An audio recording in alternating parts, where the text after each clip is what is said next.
La liasse de documents qu'on a sur la table aujourd'hui, elle raconte une histoire qui dépasse de très, très loin la simple création d'une entreprise.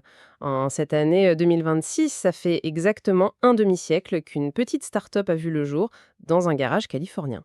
Le 1er avril 1976. Et l'objectif de notre exploration aujourd'hui, c'est pas de relire la chronologie que tout le monde connaît déjà par cœur, hein. Ah non, pas du tout. On va vraiment faire une plongée chirurgicale dans des archives fascinantes.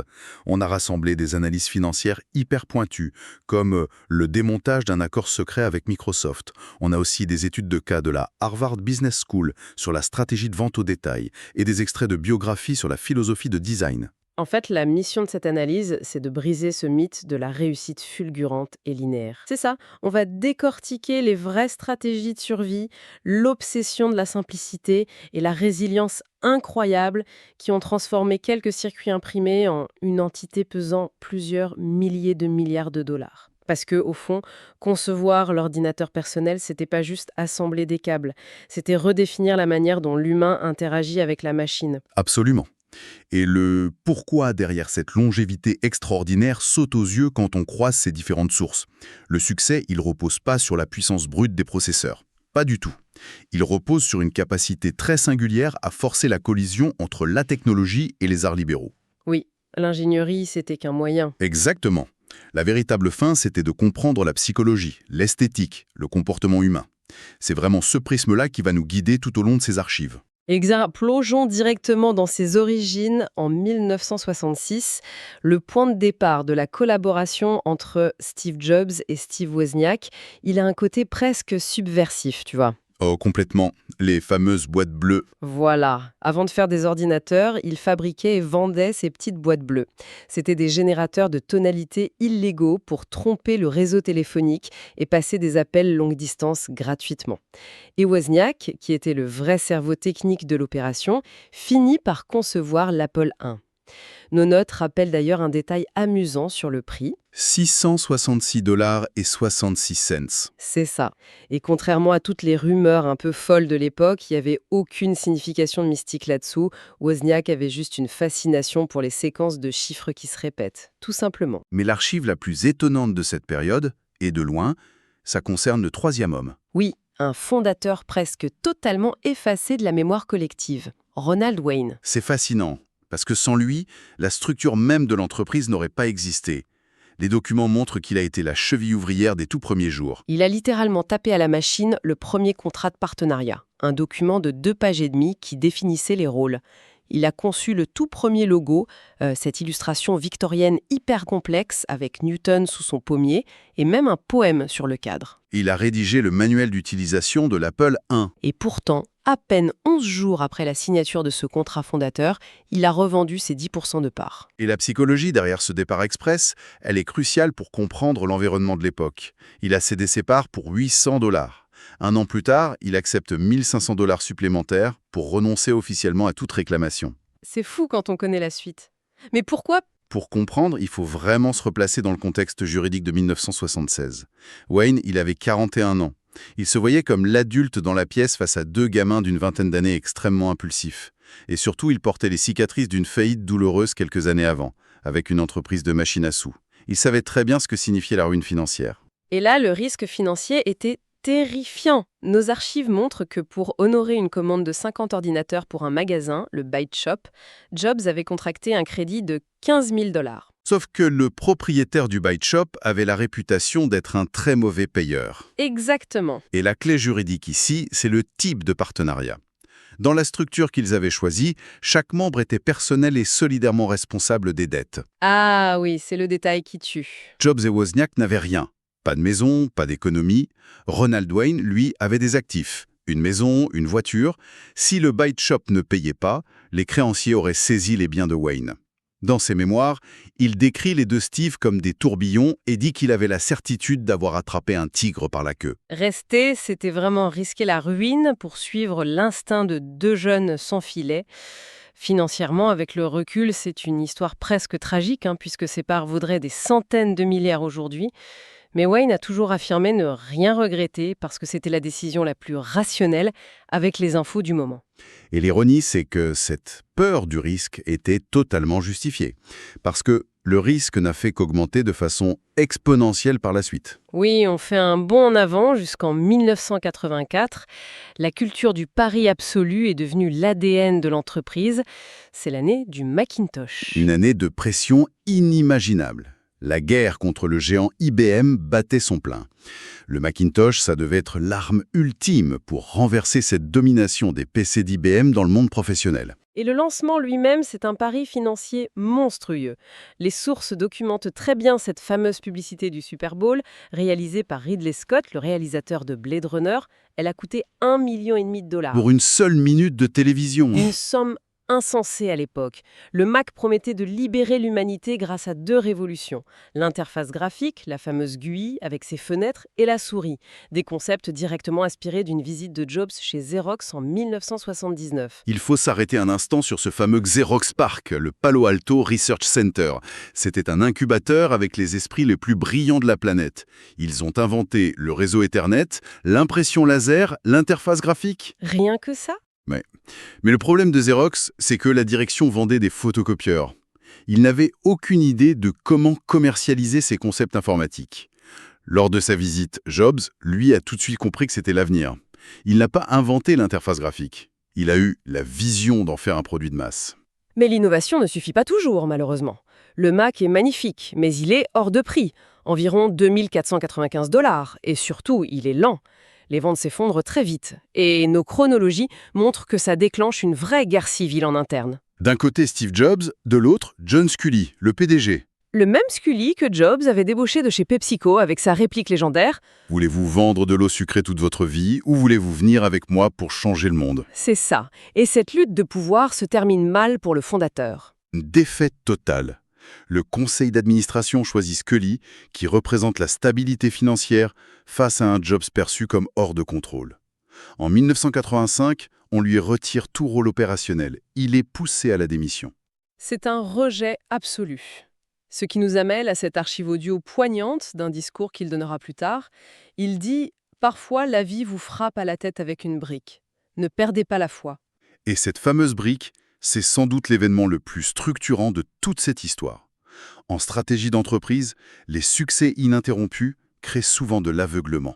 Cette éviction a forcé une reconstruction. Oui, ils font Next. Exactement. Chez Next, ils développent un système d'exploitation hyper sophistiqué qui deviendra la base de macOS X et plus tard de l'iPhone. En même temps, il rachète Pixar à Lucasfilm et il apprend à diriger des créatifs où l'histoire compte plus que la technologie. Le concept fondamental ici, c'est que l'échec est une donnée brute. Failure is data. C'est un processus d'itération indispensable.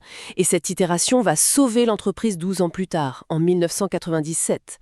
Parce que l'entreprise qu'il avait licenciée est littéralement au bord du gouffre. Il perdait 1 milliard de dollars par an. Les sources financières sont claires. Ils étaient à 90 jours de la faillite. 90 jours. Jobs est rappelé en urgence comme PDG par intérim. Lors de la Macworld, il monte sur scène pour annoncer l'impensable, un partenariat avec Bill Gates et Microsoft. Et là, la foule le hue copieusement. Bah oui, l'image de Bill Gates géante sur l'écran, ça rappelait le Big Brother de la pub de 1984. C'est un moment d'une tension folle. Et la perception publique, c'est que Microsoft a fait acte de charité en injectant 150 millions de dollars. Mais le démontage de cet accord dans nos documents raconte une toute autre histoire. C'est pas de la charité, c'est un rapport de force complexe. Apple avait un levier de négociation gigantesque. Absolument. 3 menaces colossales pesaient sur Microsoft. D'abord, un litige pour vol de code concernant la technologie vidéo QuickTime. Ensuite, une bataille juridique épuisante sur les droits d'auteur de l'interface graphique qui durait depuis 10 ans. Mais la plus grosse menace, c'était le gouvernement fédéral. Windows. Si Apple, leur seul concurrent viable, faisait faillite, Microsoft devenait un monopole absolu. Le département de la justice américain aurait exigé le démantèlement de l'empire de Bill Gates. Et il y avait aussi la question des logiciels.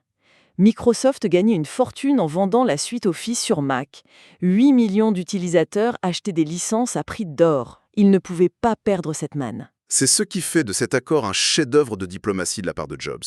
Il a monnayé sa survie contre la sécurité juridique de son rival. Les termes de l'accord incluaient donc des licences croisées pour résoudre les litiges, un engagement de Microsoft à maintenir macOffice pendant au moins 5 ans, et en échange, Internet Explorer devenait le navigateur par défaut sur Mac. Et les 150 millions d'actions achetées par Microsoft ne comportaient aucun droit de vote. C'est le point clé. L'indépendance était préservée, mais l'oxygène financier était là. Alors, une fois la ligne de flottaison stabilisée, la vraie refonte stratégique pouvait commencer. Et ça s'est matérialisé par ce qu'on appelle l'art de la soustraction. Ah oui, la fameuse réunion. Les archives décrivent une scène emblématique. La gamme de produits de l'époque était un chaos absolu. Des dizaines de modèles d'ordinateurs, d'imprimantes, avec des numéros de série incompréhensibles. Jobs réunit les cabres, dessine une grille de 4 cases sur un tableau blond et dit « Voilà ce qu'on va faire. 2 colonnes, grand public et professionnel, 2 lignes, ordinateur de bureau et portable. » Et il a annulé tout le reste. Une simplification brutale qui a permis de réduire les coûts d'inventaire de 300 millions de dollars en un an. Au-delà des comptes, c'était une déclaration philosophique. Et cette philosophie de l'élimination du superflu a résonné avec l'arrivée d'un designer britannique, Johnny Ive. Les extraits de biographie sur lui sont passionnants. Son obsession pour le design vient de son père, Mike Ive, un orfèvre et éducateur qui lui a appris le soin du détail et l'importance de l'artisanat. Et il y a cette anecdote délicieuse sur les débuts de Johnny Ive dans un cabinet londonien Tangerine. Le cabinet manquait de projets prestigieux. Alors pour impressionner les clients potentiels qui visitaient leur bureau, les designers recouvraient leur propre voiture d'immenses draps dans le parking pour faire croire qu'ils travaillaient sur des prototypes secrets. C'est drôle, mais ça montre une vraie compréhension de la théâtralité et de la perception de la valeur. La rencontre entre Jobs et Ive a créé une synergie basée sur une haine de la complexité visuelle. La citation d'Ive est parfaite là-dessus. Il est très facile d'être différent, mais il est extraordinairement difficile d'être meilleur. Innover, c'était pas empiler les fonctionnalités, c'était retrancher ce qui brouillait l'interaction. L'iMac de 1998 en est la preuve. L'ordinateur translucide. Il a choqué l'industrie en supprimant purement et simplement le lecteur de disquette que tout le monde croyait indispensable pour imposer l'USB. Et dans un monde qui nous sature de choix et d'options, la vraie valeur ajoutée, le vrai luxe, c'est la simplicité. C'est prendre la responsabilité de faire les choix difficiles à la place de l'utilisateur. Sauf que pour maîtriser cette simplicité, il fallait aussi maîtriser comment le produit était présenté au public. À l'époque, on vendait ça dans des supermarchés sur des étagères grises. D'où la création des Apple Store en 2001. Un pari terrifiant. D'autres avaient essayé et s'étaient plantés. Les documents parlent d'un budget de lancement de 84 millions de dollars. Ron Johnson a été recruté avec une mission claire, non pas construire un espace de vente, mais enrichir la vie des gens. L'étude de Harvard décortique ça à merveille. Johnson n'a pas embauché des experts en informatique. Il a réuni 18 personnes issues de l'hôtellerie de luxe ou du service client. Ils ont rédigé un credo. Et ils ont conceptualisé l'expérience client non pas comme une transaction, mais comme un ride, un vrai tour de manège émotionnel. L'architecture reflétait ça. Des espaces divisés par solution, pas par machine. La musique, la vidéo et l'invention du Genius Bar pour dédramatiser l'assistance. Il y avait même un téléphone rouge caché sous le comptoir pour appeler directement les ingénieurs au siège en cas de gros soucis. La consigne, c'était de ne jamais parler de vitesse de processeur, mais de demander au client « Que voulez-vous créer aujourd'hui ?» Concept qui aurait été incompris ailleurs. Une cadence infernale s'installe. L'iPod en 2001, développé en seulement 290 jours. Puis le séisme de 2007 avec l'iPhone. Où la soustraction atteint son paroxysme. À l'époque, le monde professionnel ne jurait que par les BlackBerry avec leur clavier physique. Remplacer ça par un écran en verre totalement vide, les analystes trouvaient ça suicidaire. Demander aux gens de taper sur du verre, ça paraissait fou. Mais c'était la vision ultime. Un clavier physique est figé. En logiciel, le bouton disparaît quand on n'en a plus besoin. Et ça culmine avec l'iPad en 2010. Les notes montrent une directive très rigide. L'écran devait être la seule chose qui comptait. L'appareil physique devait s'effacer. La technologie devient invisible pour ne laisser place qu'à l'intuition. C'est l'incarnation pure de cette intersection entre la technologie et les arts libéraux. Le bilan donne le vertige. À la disparition de Steve Jobs en 2011, il figurait sur 317 brevets américains. L'entreprise, qui était à 90 jours de la banqueroute, est devenue la première au monde à franchir les 1000 milliards de capitalisation. Et cette obsession de dissoudre l'interface matérielle continue jusqu'au casque Vision Pro de 2024 qui font l'informatique dans notre espace visuel. En fait, l'innovation de rupture ne vient jamais de l'addition. Elle exige la capacité de dire non à 1000 excellentes idées pour garder l'essentiel. Et une résilience hors norme. Le fil conducteur est clair. De la peur de la ruine de Ronald Wayne à la brique de 1985, au coup de poker avec Microsoft, jusqu'à la pureté du design de Johnny Ive. La simplicité, c'est pas le point de départ, c'est la récompense finale après avoir vaincu la complexité. Ce qui amène une réflexion presque vertigineuse pour finir. Si le but a toujours été d'éliminer les barrières physiques entre le cerveau humain et la machine, de la souris à l'informatique spatiale, que va-t-il se passer dans la prochaine décennie ? Avec les interfaces neuronales, le prochain grand accomplissement du design, ce sera peut-être l'absence totale d'objets physiques. Sommes-nous prêts pour ça ? C'est une pensée fascinante et légèrement troublante. L'idée que cette aventure commencée autour de circuits soudés à la main dans un garage s'achève par une technologie invisible dictée par la pensée. Une évolution vertigineuse. Merci d'avoir mis en lumière ces archives sous un angle si nouveau. Pour tous ceux qui nous ont écoutés, gardons l'esprit curieux face à la technologie et il est peut-être temps d'appliquer cette philosophie de la simplicité dans nos propres vies. À très bientôt pour une nouvelle exploration.